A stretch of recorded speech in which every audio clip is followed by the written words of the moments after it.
This is Into the Fire. It is so good to chat to the inside mid, the elite decision maker, the endurance athlete and contested beast, the hopefully feel-good story of this year's draft, Logan Young. Nice to meet you, Logan. Nice to meet you, Liam. Thanks for having me. Awesome to have you on. Now, all the way back warm beaches of Scarborough to the icy waters of Victoria, that's enough to show you're serious. Moving away from one of the best beaches in Australia. It must have been a big shock going from the laid-back WA to the hustle and bustle of Melbourne. Yeah, mate, it was. Didn't really expect it too much, but absolutely loved Melbourne's lifestyle. The beaches I didn't mind, because there wasn't too many waves, so it was perfect for recovery. Yep. So, I loved the transition, mate. Awesome. Now, you had a number of clubs interested in you for the last year's draft, but it didn't eventuate. I'm sure that was devastating on the night. I can't even imagine how you were feeling that night. I'm guessing you weren't the best of company straight after. I wasn't. It was obviously hard. Hard for everyone that missed the draft last year. But, you can't control what COVID happens. So hopefully in the next couple of years, the draft picks, there are more of them. So hopefully, either this year or next year, fingers crossed. Yeah, hopefully. All right, so let's go back to your 2020 year for a moment. You were captain of Claremont, which made the grand final and then won the best and fairest, and also finished sixth in the Colts medal. You had a great year. What was the feedback as to why you didn't get picked up? Because you must have been really close. Oh, thanks, Liam. It was close. With Claremont's structure and everything, being the big body midfielder, my role in the team was clearance, contested work. So the feedback that I needed to work on this year was work on more of my outside footy while keeping the balance with my inside footy, as well as, trying to keep the scoreboard and, play upper level. So play a few VFL games, which was pretty exciting. Yeah, I reckon you were pretty unlucky not to get drafted last year. Thanks, mate. Oh, good. Now, you picked yourself up and dusted the disappointment off and decided not to sulk about it. Instead, really go after another shot at it. That was actually a big part of that. Good on you, firstly. And secondly, when did you decide you needed to make the move? Thanks, Liam. Real leading up to the draft, talking to my dad, I thought I've always loved Melbourne, go over there most years for the grand final and, wanted to see what's all the hype around Melbourne football, considering that, 65% of the draft pool is Victorians. So I thought I might as well find out myself and play against the best players in Australia and managed to do that this year. I was very excited. Yeah, and how's being in Melbourne for you? Pretty good? Mate, loved every second of it and we'll be moving back there very shortly. Yeah, I mean, other than the traffic, that's the one thing that gets me. 100%, mate. That's too right. Yeah. Now, it said that you go into contact with St Kilda Football Club and they proposed an opportunity to play at the Sandy Dragons and hopefully get a game at the Zebras, St Kilda's VFL affiliate team. Did you have much to do with St Kilda? No, they were really good last year with my feedback. And they, said unlucky with COVID and that I think I'll just miss the draft due to, the draft picks. So they, obviously proposed me that proposition. And I thought, I've always wanted to live in Melbourne, why not? So it was going to be cool. I needed to play in the VFL against bigger bodies and I thought that was my opportunity too. Yeah. Now, what people might not know is that they shouldn't mess with you because you're a karate kid. You actually reached a red belt, which is the top rank at the age of 10. Bet that helped in the schoolyard. Then you went to Brazilian Jiu-Jitsu and placed second in the state, footballer in the winter, hired bodyguard in the summer. How good has the discipline of the sport helped footy? Mate, that it's helped tremendously. Not only with football, but also off the field. With every situation in life, it just helps with patience and, being determined and not trained to stuff around, but to train to achieve a goal. So, I've always grew up with my whole family in martial arts, so we've always had a passion for that. Yeah, didn't get into any fights back in school? No, they wouldn't touch me, mate. They wouldn't touch me. Too scared. Yeah, that's right. Now, your dad is a huge WA figure, and far too often you're reminded of that instead of the qualities you possess. That is so disappointing, but with the way people can be, I'm unfortunately not surprised. Was this unfair scrutiny another reason you left WA? Because from I read, must have disheartened at times. Yeah, well, it definitely does affect you. Moving to Melbourne was definitely probably the best decision. That being one of the reasons, because no one really knew who my dad was, being from Perth, and because there's so many prominent figures over in Melbourne. There, a lot of my mates, their fathers are big, and they're related to someone a lot bigger than my dad. So it was great to be there, not for people knowing me because of my dad, but getting to know me through me proving them that I can play footy. Yeah, that's the way, mate.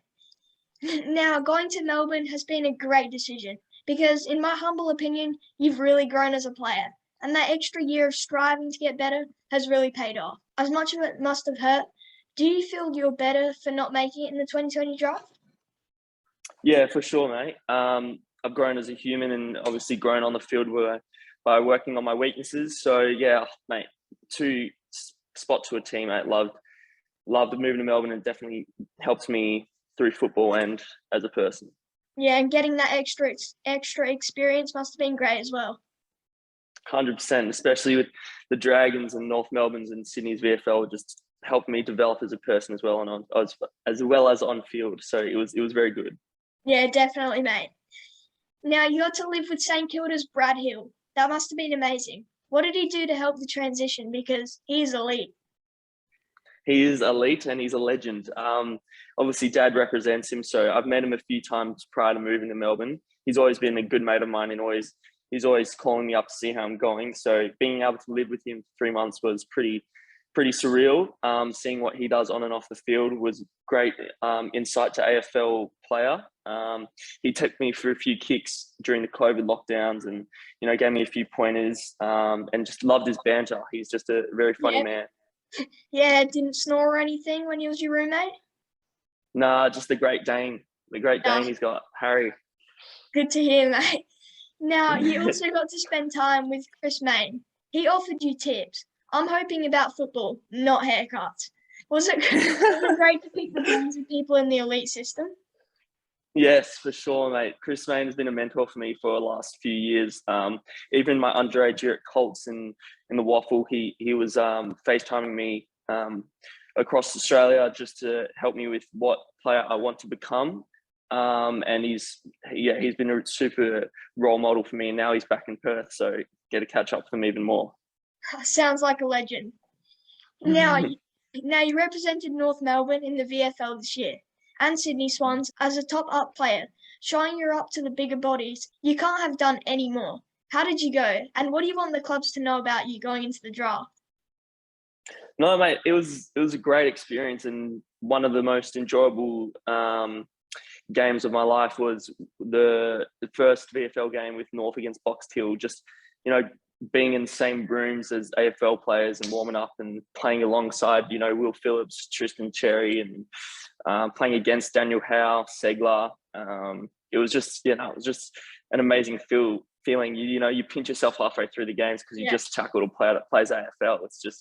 It's pretty crazy. And then alongside Sydney, even when we played Footscray, we should have won, but just playing with 16 AFL players, it was just, you don't get better experiences. Even playing against Tom Green from GWS, had 44 and 3 goals. He's an absolute freak of nature.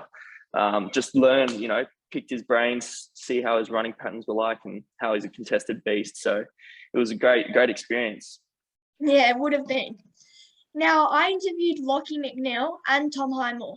Both didn't make it in the draft year. Both went away and showed they are up to it at senior level before achieving their boyhood dreams. So you could be that story this year. Does it drive you every day to leave no stone unturned? 100%, mate. With anything, with anyone in life, everyone has their own goals, and there's no point quitting. If you get knocked down once, you got to keep going. So even if it's not this year, I'm trying again next year, mate. So we'll just fingers crossed. Oh, I'm pretty sure you'll get it. All right. Thanks, mate. All good. All right, so let's talk you up. You're 190 centimeters and 84 kilograms, and are right there in the engine room. That is an awesome size for a midfielder. You're incredibly hard-working inside mid who wins a lot of contested ball. You can also get it on the outside and spread the contest with your elite endurance. You leave nothing to chance and have a huge upside. You're a tackling machine, a great guy with great leadership, and you've added a goal-kicking element to your game. You're ready for the big stage, aren't you, mate? Thanks, Liam. Yes, mate. I'd like to think so. I think I'm ready. I reckon you are. Geez, hurt my throat doing all that talking about you. Yeah, might need a glass of water, mate. Now, you got to play in the Colgate Young Guns game. How did that go? And that must have been cool to be recognised after such a big move. No, that was a very good game and I enjoyed every second of it, you know.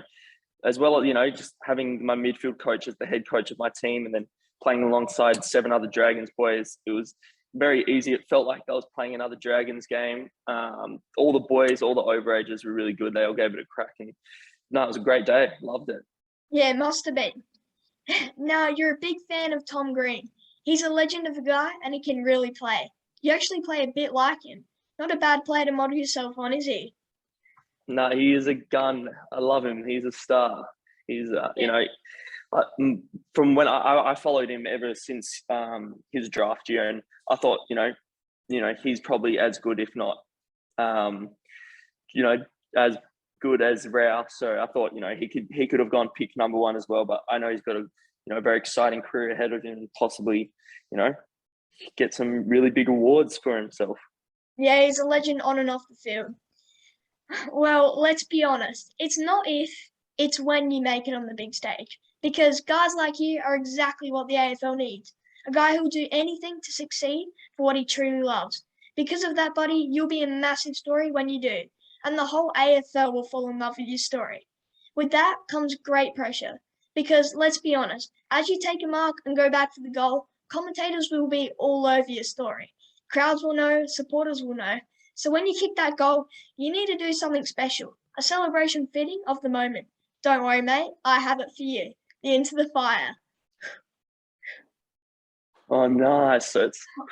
Oh yeah, it seems like you already know it there. Been Mate, practicing a bit before. Mate, have to. Watch all your videos. I love them. Oh, awesome, mate. Well, you said, and I quote, if you want to make it somewhere, you've got to sacrifice things to get to places you want to go. You can't just expect that because you're good at something, that you're going to make it the furthest. You've got to keep working at it and keep grinding until you get the best you can. Well, mate, that is you in a nutshell. And when you get your name called out, no one will deserve it more. Good luck in the draft. I'll have everything crossed for you. Appreciate it, mate. It was great meeting you, and I love your work, mate. Awesome chat. Good luck with the rest of the year, buddy. You too.